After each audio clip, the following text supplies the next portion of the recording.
ಸ್ವಲ್ಪ ಒಂದು ವೈಡ್ ಆಗಿರ್ಕ ಕಡೆದು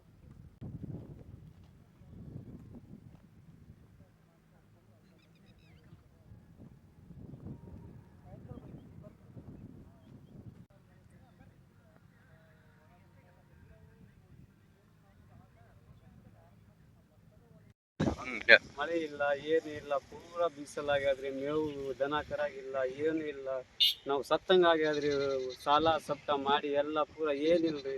ಬೆಂಗಳೂರು ಬಾಂಬೆ ಹೋದಂಗೆ ಪರಿಸ್ಥಿತಿ ಆಗ್ಯಾದ್ರಿ. ಏನು ಮಾಡಬೇಕು, ಪೂರಾ ಏನೂ ಇಲ್ಲ. ಪೂರಾ ಬಾಂಬೆಗೆ ಹೋಗೋದ ಪರಿಸ್ಥಿತಿ ಆಗ್ತದೆ, ಬೆಂಗಳೂರು ಹೋಗೋದ ಪರಿಸ್ಥಿತಿ ಆಗ್ಯಾದ್ರಿ.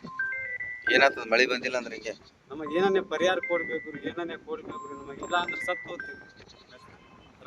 ಸಾಲ ಮಾಡಿದ್ರಿ. 2,500 ರೂಪಾಯಿ 2,500 ರೂಪಾಯಿ ಚೀಲ ಮಸಾಲೆ ಕೊಡ್ತಾ ಇದಾರೆ, ಗೊಬ್ಬರ ಕೊಡ್ತಾ ಇದಾರೆ. ಎಲ್ಲಿ ನಮ್ಗೆ ಎಲ್ಲ ಬೆಳೆ ಮಳೆ ಎಲ್ಲ ಬಂದಿಲ್ಲ, ಎಲ್ಲ ಬೆಳೆ ಆಗ್ತಾ ಇಲ್ಲ. ನಾವು ಎಲ್ಲ ಲಾಸ್ ಆಗಿಬಿಟ್ಟಿದೀವಿ.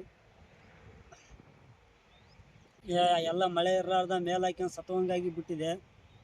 ಎಂದ ಇದಾಗ್ತದೆ, ಇನ್ನೊಂದು ಸ್ವಲ್ಪ ದಿನ ಮಳೆ ಬರಲ್ಲಪ್ಪ ಅಂತಂದರೆ ಎಲ್ಲ ಕಲಾಸ ಆಗಿಬಿಡ್ತಾವೆ ಮನೆ ಮಗು ಎಲ್ಲ. ಕುಟುಂಬದಲ್ಲಿ ಏನೂ ಇರೋಕ್ಕಾಗಲ್ಲ. ಎಲ್ಲ ಸಾಲ ಮಾಡಿದ್ವಿ, 2-2.5 ಲಕ್ಷ ತನಕ ಮಾಡಿದ್ವಿ ಸಾಲ. ಏನು ಮಾಡಿದ್ನ ಏನು ಮಳೆ ಬರಲಾರ್ದ ಎಲ್ಲ ಬೆಳೆ ಎಲ್ಲ ಒಣಕೊಂಡು ಹೋಗ್ಬಿಟ್ಟಿದೆ. ಯಾದಗಿರಿ ಜಿಲ್ಲೆಯಲ್ಲಿ ಹೋದ ಸಲ ವರ್ಣ ಆರ್ಭಟದಿಂದ ರೈತರು ಕಂಗಾಲಾಗಿದ್ರು, ಅತಿವೃಷ್ಟಿಯಿಂದ ರೈತರು ಸಂಕಷ್ಟದಲ್ಲಿದ್ದರು. ಈ ಸರಿ ನೀರು ಮಳೆ ಇರೋದ ಕಾರಣ ಇದೊಂದು ಕರದ ಸಂಕಷ್ಟದಲ್ಲಿ ಬಡವರು ಬಹಳಷ್ಟು ತೊಂದರೆಯಲ್ಲಿದ್ದಾರೆ ರೈತರು. ಈ ಸರಿ ಏನದ ಸಾಲ ಸೂಲ ಮಾಡಿಕೇಸಿ ಗೊಬ್ಬರ ಮಸಾಲೆ ತಂದು ಬಿತ್ತಿದ್ರ, ಗೊಬ್ಬರ ಬೀಜ ತಂದು ಬಿತ್ತಿರ ಸಾಲ ಸೂಲ ಮಾಡಿದ್ರೆ ಇಲ್ಲಿವರೆಗೆ ಏನದ ಕೈಗೆ ಬರ್ತಕ್ಕಂಥ ಫಸಲು ಬರಲಾರ್ದ ಪರಿಸ್ಥಿತಿ ಆಗ್ಯದ. ಇವತ್ತು ಮಳೆ ಇರಲಾರ್ದ ರೈತ ಮುಗುಲ್ ನೋಡ್ತಕ್ಕಂಥ ಪರಿಸ್ಥಿತಿ ಆಗ್ಯದ. ಈ ಬೆಳೆ ಬಂದ್ರೂ ಬರ್ಲಾರ್ದಂಗೆ ಇವಾಗ 2 ತಿಂಗಳಲ್ಲಿ ಬರೋಂಥ ಬೆಳೆ ಇವತ್ತ ಏನಾಗದ, ಏನು ಬೆಳೆ ಬೆಳೆಯಲಾರ್ದೆ ಇವತ್ತು ರೈತರು ಏನದ ಕಾಟಾಚಾರಕ್ಕೆ ಅವರು ಸಮಾಧಾನಕ್ಕೆ ಸುಮ್ಮನೆ ಬಂದು ಚೆತ್ತಕ್ಕಂತ ಹತ್ತಕ್ಕಂತ ಇವಾಗ ಬರ್ತದ ಅವಾಗ ಬರ್ತಂತ ಕಾಯ್ತಕ್ಕಂಥ ವ್ಯವಸ್ಥೆ ಆಗ್ಯದ.